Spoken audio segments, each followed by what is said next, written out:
Hello, everybody. Welcome to another Planet FPL Clash of the Correspondents. My name's James, and today I'm joined by two other correspondents who also have a double game week 35. Hopefully, they got some better tips for you than them two Arsenal and Chelsea clowns we had on yesterday, who did even suggest that Southampton and Palace might even be better options. Let me first introduce you to Ali Mitchell at FPL_Gaffer, our Southampton correspondent. How are you, Ali? Good evening, James. Thank you. Yeah, I'm all good, mate. Yeah, very well, thanks. Good man. And let me introduce you to Migtavius, our Crystal Palace correspondent. How are you, Mig? I'm all good. All good. How are you, lads? Yes, very good. Thank you, mate. Ali, I'm going to start with you because you're obviously home team. It's your second fixture. Liverpool away first for you at the weekends. Obviously a tough game. Can I ask you in the first instance, probably what's bugging everybody the most? Is Fraser Forster going to play in goal, mate? I flip a coin and whatever it lands on. I mean, I'm quite pleased he's not, because most of my mini league rivals seem to have brought him in as their backup keeper, who seem to be relying on quite a lot. But I don't know. I just genuinely don't know. It's confusing me because there doesn't really seem to be a system. Whereas, you look at like Man City, for example, you've got Edison for the league and Stefan for the cup. We just don't really seem to have that sort of system. I'd like to say we've got the luxury of having two informed goalkeepers, but it seems to be maybe the opposite of that. So, yeah, your guess is as good as mine. Well, Hassenhuttl said after the Leicester game, he said originally last Friday night, which not many people saw because obviously social media was on a bit of a blackout. But our friend Colm Hayes, friend of the show, who does really good quotes from press conferences and stuff, picked up this quote that Hassenhuttl said Fraser Forster will play the next two games, which to me reads Forster's going to play Liverpool and Crystal Palace, and then Alex McCarthy's probably going to play against Fulham. He was asked today, and I should probably say we're pre-recording this Thursday night, he was asked today who will play in goal this weekend, and he refused to say. Because social media is back up and he doesn't want it to get out. I don't know, mate. McCarthy started the last two in the league. Forster came in to replace him when he was in bad form, and Forster's kept one clean sheet in 5 appearances. So, yeah, if he's not willing to say, I definitely don't feel brave enough to comment and, lead the listeners astray. Well, there was Forster obviously played against Liverpool back in that game week 17 fixture because McCarthy was out. Then McCarthy came back in the team. Forster then played 26-27, first part. McCarthy then played second part of 27. And then Forster played 28, 30, 31. 29 he didn't play.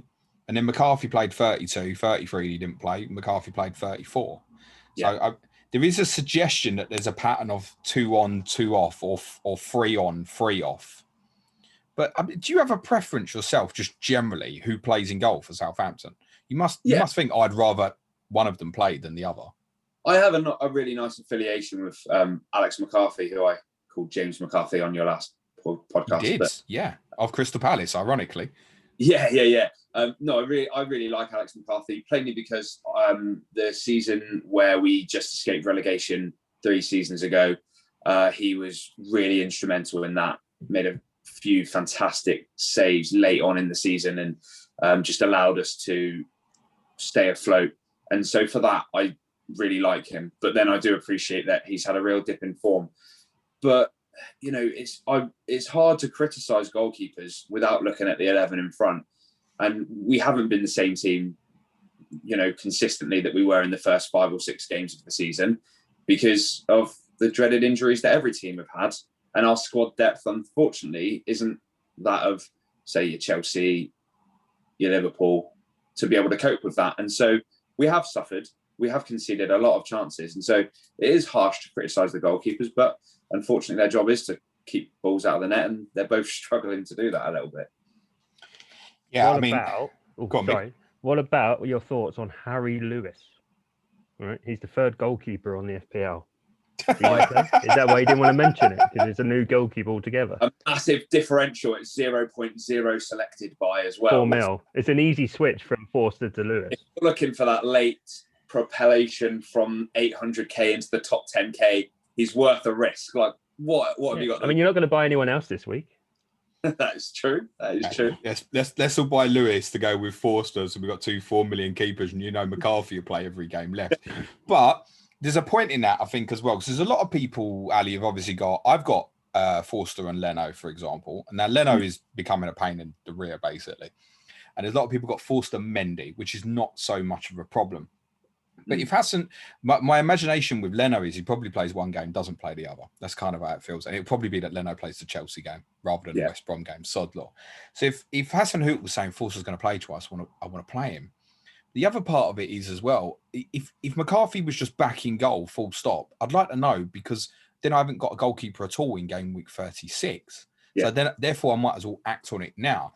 So when Hassenhuttl said last week, he's going to play 2 games, I went, well, okay, I'll deal with the problem come 36 if McCarthy's going to come back in then. But it's just being left up in the air. I think I'm going to be stuck in a position where I'm going to have to play Forster, and I haven't got any choice. But when you look at some of the statistics, you ask yourself, does it particularly matter? Because in 2021, Southampton only picked 11 points up in the league. That's 4 worse than Sheffield United. It's the worst record in the Premier League in 2021. 1-3, drawn 2, lost 12. And you've conceded 40 goals in 17 games, which is comfortably more than any other team. Yeah. I think, if you're looking to get rid of one, Forster, it's probably worth doing, because even if you look at our fixtures that are coming up, you've got Liverpool, which, the FDR rating on the official website is giving it a 3. And rating great, which makes it look a lot nicer than it is. But going to Anfield is going to Anfield. Then we've got Crystal Palace and Fulham at home, who I probably fear both of those fixtures for various reasons. Crystal Palace play a very similar style to us, and Fulham are fighting for their lives, plain and simply, whereas our players could potentially be on the beach by then if we do pick up anything in the next 2. So it's a painful one, wasting a transfer on a goalkeeper. But ultimately, if you're not going to have a playing goalkeeper, or you're worried about playing goalkeepers between now and the end of the season, it may just be worth binning one off potentially for maybe the Brighton goalkeeper, who I've had, and it's been a pain in my arse on my bench, picking up 6 points after 6 points while Nick Pope lets me down. And if you look at it from a different perspective, and you just look at remove Liverpool, treat Liverpool game as a bonus, and you just look at it and go, Palace, Fulham, Leeds, West Ham. Yeah, it's not that bad. And there, do I therefore want to make a goalkeeper transfer if he's going to play in goal? That's kind of the point, isn't it? Yeah, I guess you keep him in, and you expect the headache. You expect the headache with it that comes. It doesn't look that bad, but then we lost 3-0 to Leeds. Fulham are Fulham, and with 3 games to go, if they've still got a chance of survival, that could be a real pain. West Ham on the final day of the season could go either way. So the Southampton goalkeepers don't overly excite me, but I can definitely see the dilemma if you've got one, and it's like, oh God, do I really want to transfer it out? Is it worth it? Especially when you've got all these changing fixtures that have just come up, and there's probably so many other players that we want to be bringing in. Is it going to be worth it, or do you just keep 2 playing goalkeepers that rotate around their own squads and hope one of them plays each week for you? Mig, tell everyone that Vicente Guaita is the solution. No, I was going to get Hennessy in. You've definitely come for a wind-up tonight. Now, come on, Guaita, 4.8. You've got the best double. If we just remove United's treble for a minute. Picture-wise, yeah. You've got the best double. You're playing the 2 teams who've got the worst record in 2021. I think away from home is not necessarily a bad thing, actually, because your strength is in counter-attacking football. Villa in 36 is not bad. Arsenal in 37 with a crowd backing will be helpful. And then obviously, look, 38, I find it's Liverpool away. But 35, 36, 37 for Palace is good. For those with a goalkeeper problem, surely Guaita at 4.8 does actually solve a few immediate issues, isn't it? It's if you got a problem at the back, then yeah, by all means you can. If you've got, like I've got Martinez and Forster, I mean, I've kind of just forgotten about the goalkeeper position for the rest of the season. You're sorted. Really. Yeah, pretty much. I mean, Martinez hasn't really been raking in the points and doesn't have wonderful fixtures, but so if you got someone like that, that's an easy switch to Guaita. I mean, he's comfortably the best keeper in the team. He's not going to get dropped. There's no rotation risk for him. They're not going to reel Hennessy out on the last game of the season because he's probably out of contract. Butland hasn't had a really look in at the team besides a cup game or two, maybe. So yeah, he's a definite option. He's cheaper than I thought. Well, he's probably dropped from 5 mil. So if I was looking to move Leno on this week, I'm probably looking at one of Pickford, Martinez, Guaita. What would you advise in that scenario? Go for Guaita. I mean, there you go. It's like, well, Martinez has comfortably been one of the best goalkeepers this season, bar none of any team. Obviously, he doesn't have the fixtures. He's probably not in form, but that's probably more to do, like Ali said, it's the players in front of him. If he makes a mistake, it's a goal, but they're just making more mistakes up front. Pickford, it has a mistake in him every single game, which can lead to a goal. He really relies on the defence in front of him and making spectacular saves. Fundamentals are not really all there all the time, which can be said the same for Guaita. I mean, he's a bit dodgy on crosses sometimes and decision making, but as a shot stopper, I think he's one of the best in the league. And he's a bit cheaper, so I'd probably, for the fixtures, I'd punt for Guaita, because also for Everton, when you can have DCL, Digne, Richarlison, or Rodriguez, or even cheaper for Holgate, something like that, there's more options in the Everton side than Pickford than there is in Palace, where you got Zaha as a. And some I think there's two very interesting defenders to talk about.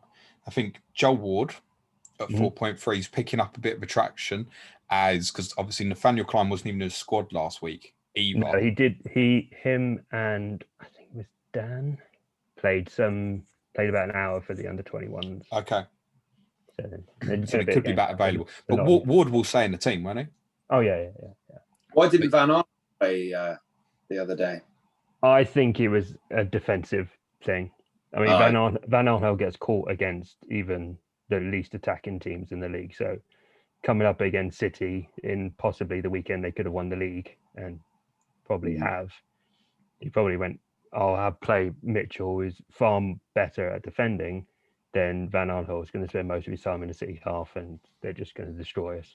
Yeah. Which they kind of done for about 80 seconds. I had a feeling you were going to say that. Do you think PVA plays against Sheffield United on Saturday then? Yeah. Yeah, so the Mitchell dream, for those who are feeling that at 3.8, is a no-go. Leave it on the bench if you've got, yeah? Mm-hmm. Yeah, I have a feeling he's just going to... Van Aanholt likes scoring against relegation teams at the end of the season as well. Yes, true. But then he's out of contract, right? Yeah. And we've had this discussion before, and you kind of think, well, if he's going to go, he's going to go. You're not going to get neither of you are going to get relegated now. The Fulham, unfortunately, are not going to get the points, unfortunately. So you've both probably already got enough points. If Van Aanholt's going to go in the summer, just play Tyreek Mitchell for the last 5 games. That's what I would think. If it was me, I would. But Roy obviously likes PVA. He likes his attacking threat. I mean, sometimes it does, when it comes off really well with him, Eze and Zaha on the left, and they're overlapping each other, and Eze does do quite well to get back if he needs to. But when it goes wrong, it goes terribly wrong. Even at the shortest things, he just gets caught out of position so easily, pushed off the ball. It's just, sometimes it's embarrassing to watch, poor fella. You couldn't buy PVA though, could you? No, I wouldn't pay that much for him. No, I super differential gamble though at 5.4, but I think you need some serious cojones to be buying that. Any love for Scott Dan at 4.2? He's played the last 2. If you're really stretching, you really need that 0.1, then yeah, but I think Ward for a 0.1 more would be a much better option. So definitely Ward defensively, in your opinion? Yeah. I think, yeah.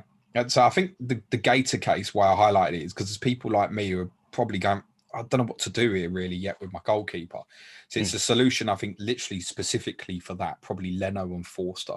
And perhaps some have got some other keepers like Meslier, for example, perhaps don't have a double, want to get a double keeper in and got the luxury to do it. there'd be more people in a position looking at a Palace defender. And the fact you've got Sheffield United first, and then Southampton, then Villa in 36 as well, which will cover obviously a lot of teams who blank. Your team becomes very attractive, Mig. I actually look on my fixture ticker for the remaining 4 game weeks. I make yours the best, and that's in spite of the fact you play Liverpool final day. Yeah. Yeah, I mean, there's the thing, the fixtures look lovely, but then if the team don't turn up, they don't turn up.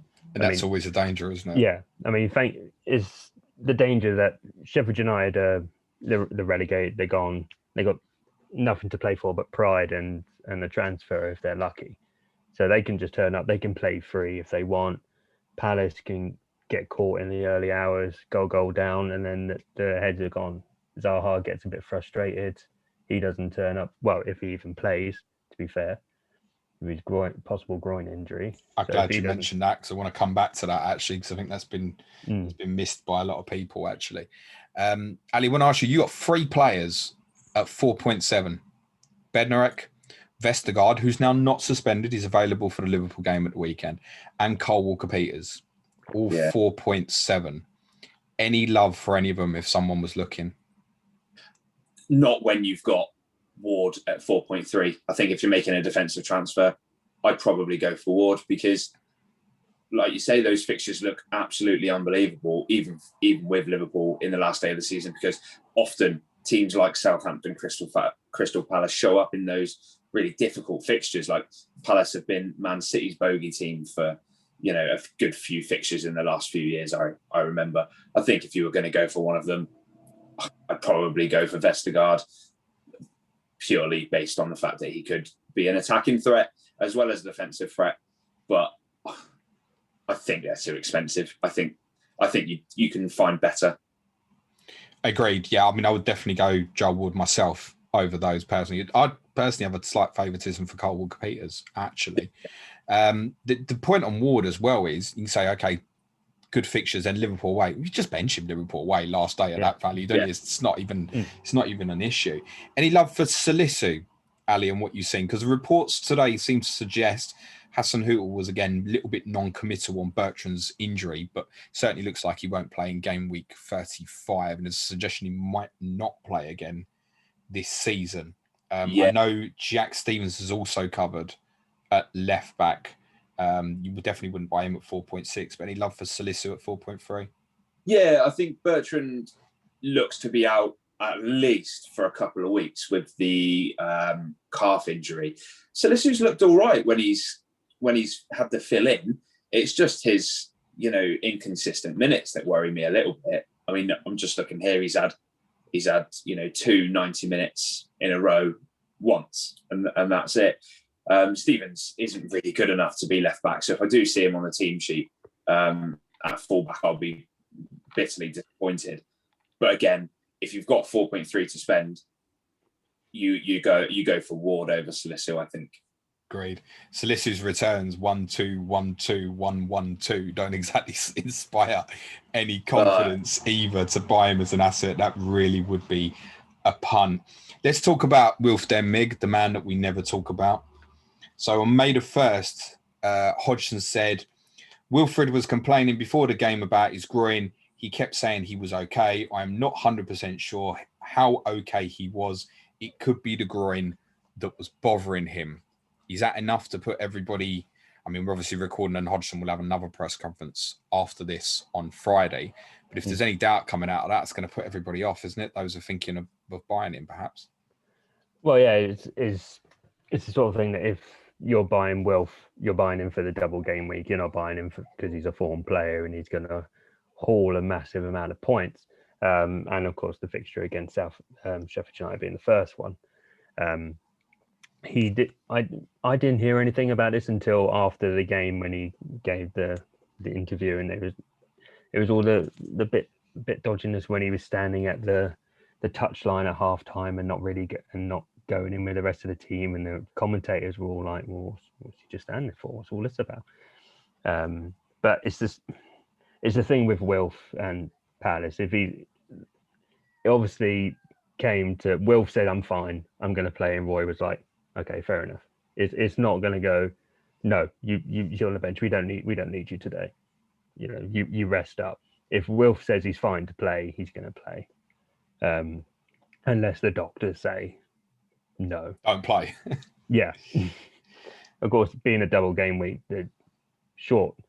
He's had a week between the games now, but too quick in succession is going to be. He may play the first, get a bit of a niggle, and then benched for the second one. I could still definitely buy him this week. Honestly, he's under really strong consideration for me. The regular listeners will know I announced that I was buying him prior to Leicester, and thinking that Jota had a serious injury, which proved to be untrue. And then I couldn't buy him. And of course, he scored against Leicester. But it was always thinking for now to get him in ready for this double, ready to cover the blank of game week 36. And looking at again, I could barely ask for 3 better fixtures for a counter-attacking wide player. I mean, he's playing up front at the moment, isn't he? Than Sheffield United, Southampton and Villa. It barely sounds any better than that. And that's what I'm tempted for, exactly what you said. It's not the form element, it's the fixtures. And it's knowing that within him, there is definite capability to explode. It could very easily get a goal in each of the games, maybe even a brace. It's very easily done. He has the opportunities. It's just keeping his head calm. If he gets a few heavy tackles in the first couple of minutes and then gets frustrated, he's not getting fouls, and then the game's gone, you're just like, well, we'll have to go to the next game. Mason Greenwood's the same price, 7.2. Mm-hmm. If I had to pursue you on that, which one would you buy, Wilf or Greenwood? I'll go Zaha. Ali, any thoughts on that? Greenwood versus Zaha? I've considered both. Because of my position, I'm probably going to bin off Maguire because I've got Shaw and Maguire. So I'm probably going to get rid of one of the 2 defenders because I've already got Fernandes. So I need to get rid of one to bring Greenwood in. That's probably the way I'm going. Just because I just can't. I can't turn down the excitement of a triple game week and that potential. Like, I think I certainly don't remember there being one before. Has there? You would know there has.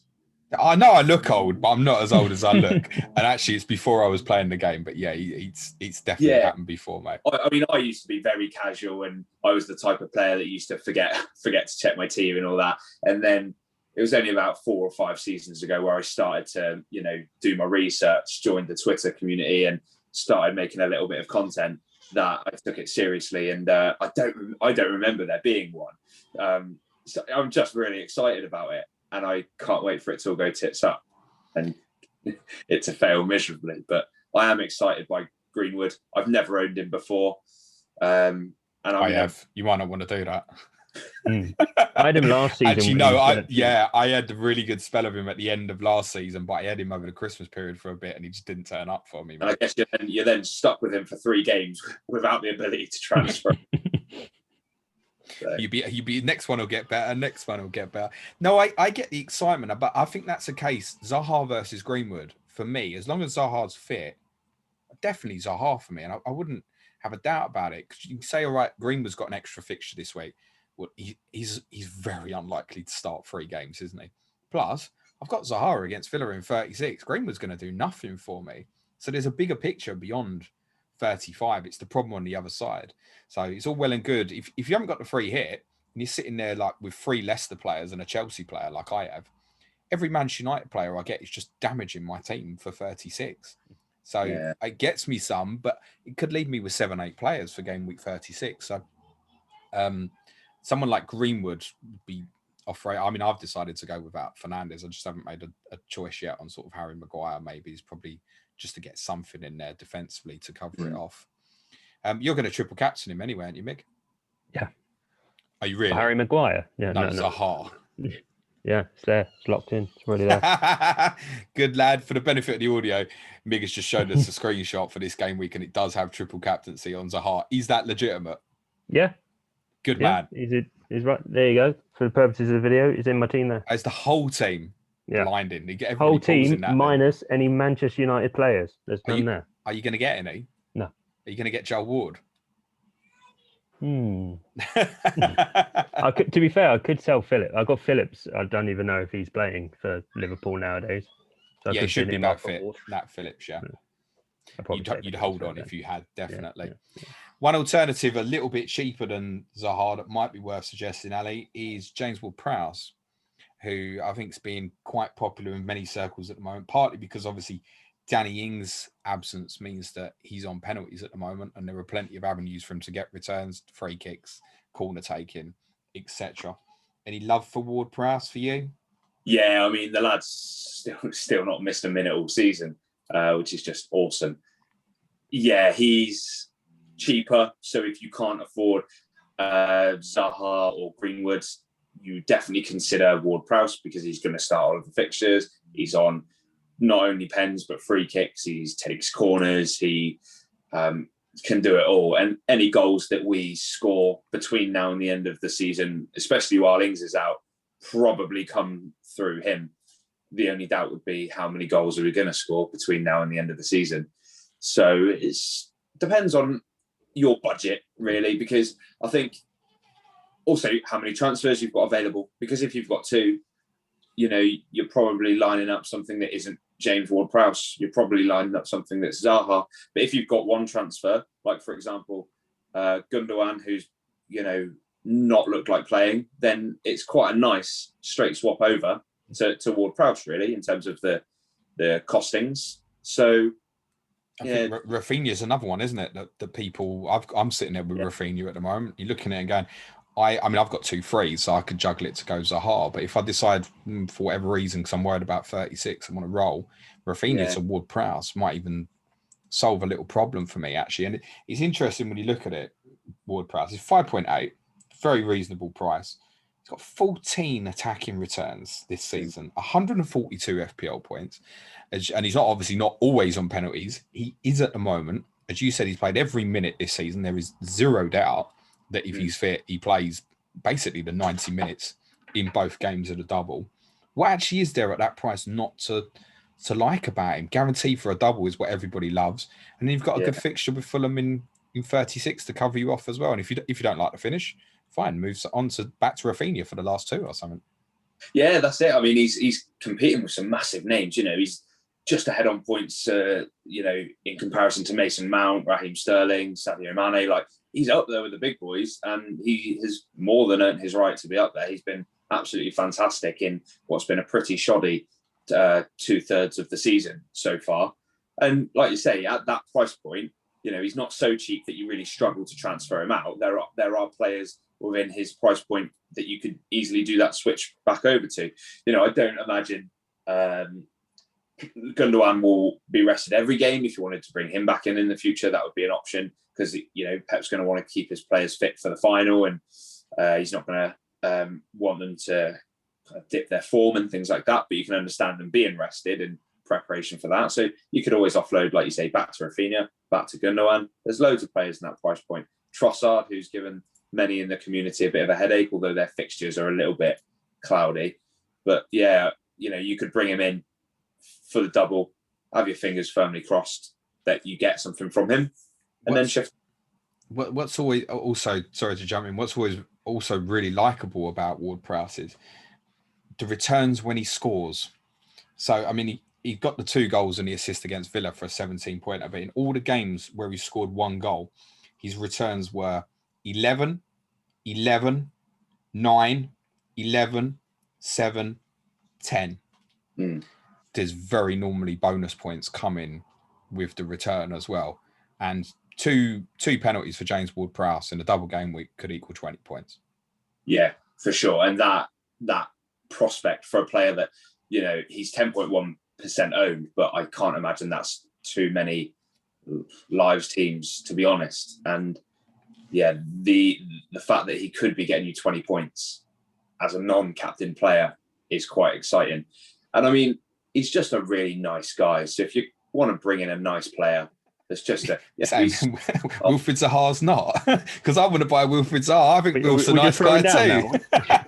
Wilfried loses his head too much. Ward-Prowse is just, he's your all-round nice guy. If you want when he's playing Palace. I think James and Welf have had a little bit of a Me and Wilf have had clashes for a long time, but I got a lot of love and respect for him. And this is the irony, Mig, because in spite of just listing all that stuff with Ward Prowse, where actually the upside looks good, I think I'd probably more likely force Zaha in. It just keeps dragging you back. And I don't know why. Because it's illogical. It's illogical. That's it. The logical thing to go for Man United players, go for Ward Prowse. He's safe. He's playing. He gets points. And then there's Wilf like, Wilf Zaha's got the same attacking returns as Ward Prowse this season. Now, admittedly, Zaha hasn't played as many minutes, but then you would expect Zaha to have more anyway. There's not a lot in it between the two. And the more I look at that, I think, well, Ward Prowse might solve a problem for me, actually. I'm desperate to get Zaha because I just want to be right about it, I think. And I want the pain when I'm wrong. Yeah. Closure. I need the closure one last time, Wilfried Zaha, yeah. It's like you've seen all that. I've seen other people talking on podcasts and stuff. It's like you have fun playing FPL by doing like illogical choices or going for differentials, and they're like, no. You have fun by doing well. You get green arrows. You do well. That's how you have fun. Just like picking like 3 Man United players and captaining Fernandes, which everyone's gonna do. And if you do well, everyone's gonna do well. Not you. But that's fine. Everyone's happy or everyone's sad. But if you like triple captain Wilf, off the top of your head, and it goes well, it's so much higher. And because I'm not expecting much from Wilf, I'm not expecting a massive haul. So if he gets 1 goal, I'm happy. If he gets none, it's what I expect. So I'm not going to be downhearted about it. But if he hauls, I'm going crazy, and just feels so much better than Fernandes getting a penalty. In a word, Ali, who scores more in game weeks 35 and 36 combined? Ward Prowse, which I realise is 2 words, or Zaha? Who are Palace playing in 36? Villa at home. I'm going to back my boy. I'm backing my boy. Mig? JWP, I'm backing him. I've got to say Wilf. I can't. After all that, I can't. There's definitely something in what you say there, because there's a little bit of me like that as well. I think it's game week 35. Ward Prowse is a boring pick, isn't it? It might be the right pick, but owning Wilfried Zaha and watching him try and run at Sheffield United sounds like a lot more fun to me. And actually, running at your defence as well, Ali. At the moment, in fairness, he could have had a hat-trick against us earlier. Opening day, yeah. He was. I remember he was through on goal and he was just so wasteful. And if he can, as we say all the time about Wilf, if he can just, get that right, he is an exciting player. He is explosive. They're both owned by 0.1 difference in terms of the overall percentages, but the excitement of his potential, is there, is really real. Yeah. Is there any love for any of the other midfielders for you, Mig, in terms of like Ebi Eze or anything from an FPL perspective specifically? It's only really Eze. I mean, he's done all right since we last spoke. He got a return in that game, I believe. If I can get him back up. The Chelsea game. Yeah. The Chelsea game? No, there's Leicester. He got an assist, didn't he? Yeah. Yeah. It was the game afterwards. Yeah. So he's pitching in with the assist. He's on corners when he can get him past the first man. There's always a threat there. Free kicks when we can get the chance. He likes to attack them as well. It's basically Wilf, just a little bit better for your budget. I don't think there's anyone else in the midfield. I wouldn't go anywhere near Milivojevic or or Alex McCarthy. Would you pick Eze over Ward Prowse because they're the same price? No. Okay, that'll answer that one. Ali, any love for anyone else for you? Maybe Stuart Armstrong might be of interest.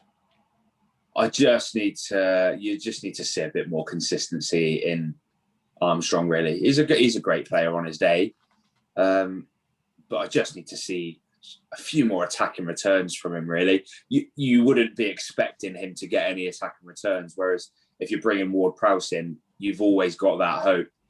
Whereas Armstrong, it would be a bit more of a surprise, I think. And the fact there's only 0.3 difference, if you're going for one of the two, you have to be going for Ward Prowse. And if you're crazy enough to be doubling up, well, you deserve everything you get. Genuinely noted. So Che Adams is off radar as well, is he? Yeah. I don't think we're good enough. I think there are better options. If you're going for any, you go forward Prowse or you go for none at all. I don't think Adams is. I don't think, again, like Armstrong, I just need to see a bit more from him. He's shown a good bit of form, but really, when you've got Bamford, who most of us probably own and have got some value locked in him, or Iheanacho, who's in the most ridiculous of forms, you're not going for Adams. Yeah, no, I just think it's a case of, I think Bamford's a good example you used there, Ali, where people might be looking at it and going, I want to double up, but I think you'd probably lean more to that value, someone like Ollie Watkins, wouldn't you? Or Christian Benteke, Mig. You laugh. I saw FPL Reviews tool this week, which is very data-driven, recommends Christian Benteke to be in the free hit team for this game week. Why not? Well, it's because of the opposition. That's what the recommendation is for, isn't it? Yeah, it's. Why not? What you know? Why? No. Why, Mig? Why? What is life if you can't buy Benteke for the last couple of games? Why? Why would I buy Christian Benteke at 5? The man is in red hot form. He scored a goal a couple of weeks ago. 1 goal in 5 suggests otherwise. Exactly, that is red hot Benteke form. Coming up to the end of the season, he needs to get that contract from somewhere. Anyone. It was scored before the end of the season's out. I don't doubt that, actually, with the fixtures you've got. But I think I want more than 1 goal, even at that price. If I'm buying a forward more than 1 goal from Benteke, then why are you playing this game? To be honest, when you're buying a forward with 4 game weeks to go, you're really hoping the fella's going to score for you in all 4 games. You're not paying on 1 goal between now and the end of the season. Is there any serious case for him, though, Mig? He's playing at the moment, isn't he? And look, it's him and Wilf up front. It's him and Wilf up front, Eze on the left, and then Ayew on the right, but he did start Townsend in the last game. But it'd probably be Ayew back again. Mateta and Batshuayi are nowhere near the... What's happened there with Mateta? I don't know. He scored an unbelievable goal at Brighton. I know he didn't play that well, but he scored a brilliant goal. No one's seen him since. Yeah. He comes on for the last 5 or so minutes, has an effort, doesn't score, and then he's back on the bench again. I know we got him for 2 years, so maybe he'll be. Is it a 2-year loan? It's 18 months. 18 months, and then a buy at the end. Right. So maybe Benteke goes off on the summer, and Mateta then comes in. Surely he would have been used more, Mig, wouldn't he? I'm just looking here. It's played the same with Mitchell. So yeah, no, I understand that. I get that. Since the Brighton game that he scored in, he's played 51 minutes. Yeah, the fella's got no chance. So I still don't know if he's a good player or not. All I know is he was hardly involved in that game. Yeah, listen, you didn't see much of the ball that night, but he scored a brilliant goal, which contributed you to winning the game. We haven't seen him since. He's a hero. He'll be a legend for scoring. Living Palace folklore for winning. Exactly. The silly motorway, guy that had for silly motorway minutes. Derby, whatever you 2 clubs call it, between you. It's not a derby. Other people say it's not a derby. Thanks, it's a rivalry. I appreciate that. I must get you on with Sam together next year. We'll do it properly. Guys, really, really appreciate that. Before we finish, just one awkward question for you both. And I'll ask you this first, Ali, because you're the home team this week. Will Ralph Hassenhuttl be your manager come August? Yeah, 100%. 100%. The only way I see him going would be based on his choice to leave. I don't think they'll get rid of him. You look at the start we had to this season, it was awesome. And I think they'd be ludicrous to get rid of. Who are you going to bring? Who could we attract that's going to do a better job than him? And I appreciate the 2/3 of the season haven't been much to live by.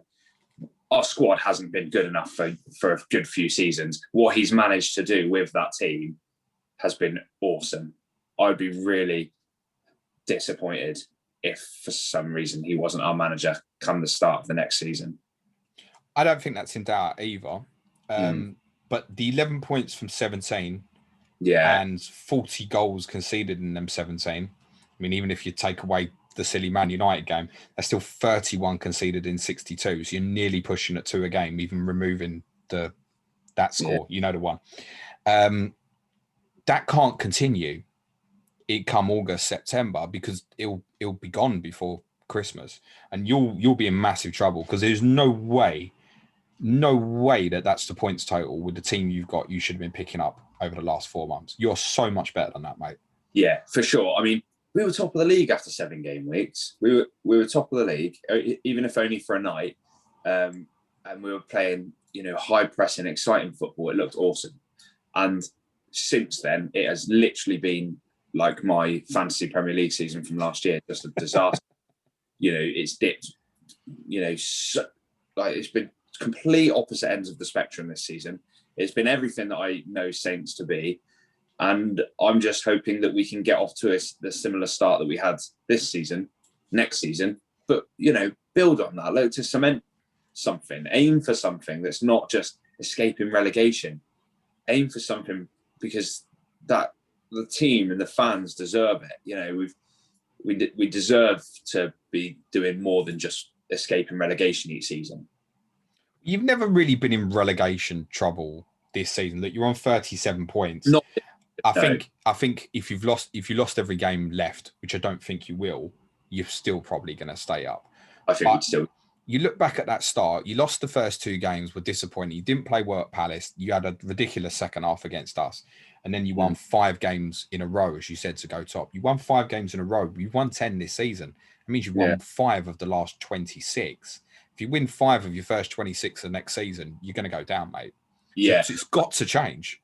It has. I mean, that game against you lot, even the first half was one of the best halves I've seen us play. And then we conceded just before the half, didn't we? And then came out in the second half, and it was like just a carbon copy every 4 out of the 5 goals. If we get off to a slow start next season, it will be bad news for us as a club, I think, because we don't have that depth to escape at the moment. We've relied so heavily on that start, and that has pretty much kept us in the league this season. If we hadn't beat Sheffield United the other week, we'd be 34. And we'd be panic stations. Like, it would be real. We would, because it would have been so long since you won. Yes, that, and then that probably the easiest fixture on paper. And if you lose that, you're then facing teams, Fulham, scrapping for their lives. It becomes then really difficult. Luckily, we won that, and I think we're safe. And I'd like to hope eyes are on next season and they can give him a little bit of money to back him. But then, I think just going to Super League, I put out a tweet saying, all these fans hailing their clubs for not joining, because we weren't invited. If Southampton were invited, thinking about how our transfer business has been over the last few seasons, last decade, how our transfer business has been. If we were invited, and yes, I know if, my team was invited and everyone laughed, mate. They'd have been straight in there. They'd have been straight in there, because that's the sort of mentality of the businessmen that run football clubs nowadays. Of course, our team would have been straight in there when they saw those signs. That's the reason they sell all of these fantastic players and then bring in players like Carrillo, who, where is he now? Do you know what I mean? He needs financial backing. It's almost like the club needs a relegation for them to give him a real kick up the arse. But at the moment, they've been all right the last few seasons, as it turns out. And so why would they change? And partly because of Hassenhuttl, as well, saying, because when he took over, you were in the shit, right? Yeah. You got you well out of it with a nice brand of football and stuff. Do you think he'll get that back in? Yes or no? Yeah, I really do. I'm really hopeful that they give him a little bit of money, and then we can really see what he can do, because he's shown what he can do. We just need to see it more consistently with a squad that has the depth to cope with the stresses of English football. I wonder if that backing might come with sales as well, though, the likes of Vestergaard and Ings. I mean, the sort of thing like Harry Kane moving would potentially start a chain, I think, where I know that Tottenham will look at Danny Ings if Harry Kane went, for example. And then you get a chunk of money that you can then spend on the squad if Ings starts to go. But I think Ings has been making noises that even if that sort of situation didn't come up, he possibly is looking to leave this summer. Seems to be the noises that's coming out. You're just hoping that, Adams has got the shoulders to take over that role, because they're not only Spurs, there were going to be other clubs sniffing around and showing a bit of interest. Quite agreed. And Mig, this will be the last time we talk about it, won't it? It's not going to be Roy Hodgson in August, is it? I doubt it would be. I had imagined by now that they would have made some sort of announcement, or at least before the end of the season, so that you can have a nice send-off or something like that. I have a feeling if it's not announced by the end of the season, then he'll probably end up staying. It'd be a bit, sort of almost a bit harsh just to send out a Twitter comment or a Twitter post. Particularly with the fans going to the last game now as well. Yeah. Yeah, I agree. It'd just be odd in the middle of June to say, oh, we parted ways with Roy Hodgson and now we're looking for a new manager. It might be a case that there's an official wait to make sure you're definitely safe. I know you basically are on 38 points, but it might be a case of waiting for that to be mathematically safe before they make that announcement. It might be what they're thinking. So I think you're right. I think we could well get that announcement in the next week or so. It's worth saying, and I've been critical of him. What a magnificent career he's had. Unbelievable managerial career. Serge, I think there's a podcast in there somewhere. But can I ask quickly, if we assume that he does go, what sort of manager would you want? Is there a name you've kind of thought about in your mind other than Ralph Hassenhuttl over the last 5 minutes? Oh, wow. I was hoping he was going to say no, so that he could. Unfortunately, Mourinho's not available for the period. He obviously didn't want to take on another big project after yours. But I think a similar style of play would probably be. I mean, we jumped to De Boer and it kind of went. It just crashed. We tried to shift away from the defensive counter-attacking stuff to just playing possessive, nice, attracting football, and it didn't really work for the team. It would take a massive overhaul of the squad, which could be the summer to do it because half the squad is out of contract anyway. Trying to get some fresh, younger legs in, maybe some players on loan, and then you can try to change the philosophy of the team. But I think there was one potential idea that I think the pundits had on BT or Sky, whoever it was, where Roy sort of steps back and then takes a job upstairs and sort of a sporting directing role to overlook the new manager. Yeah, that's sensible. Yeah, I mean, it's kind of what they potentially had for Arsene, but I think Roy hasn't been there. He's been here for a while, but he hasn't been there that longevity that he's going to be like this massive shadow over the next manager that I agree. Yeah, it's Roy's club sort of thing, like it was with Arsenal or Ferguson at the time.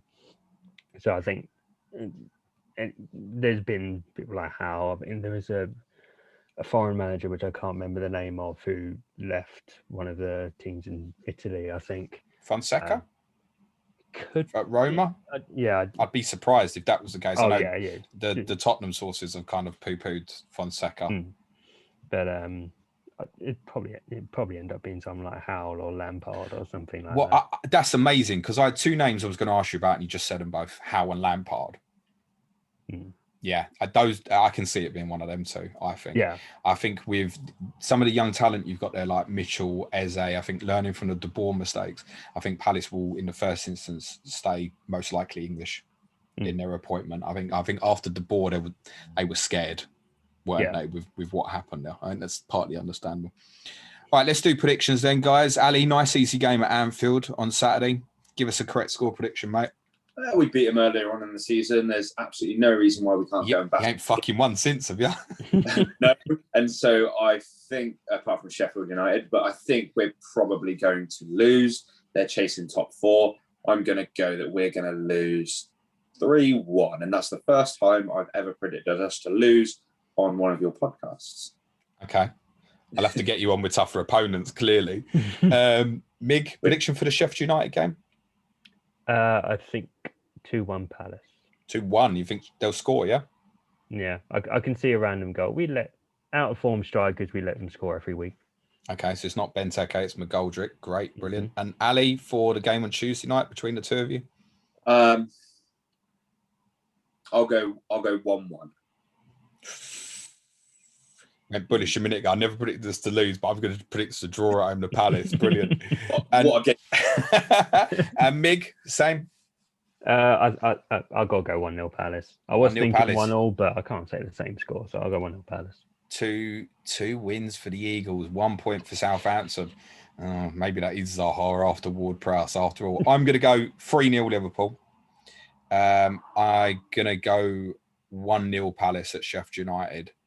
And I've got a sneaky feeling that Palace will win Tuesday night as well, actually. I'm going to go 2-1 Palace, actually.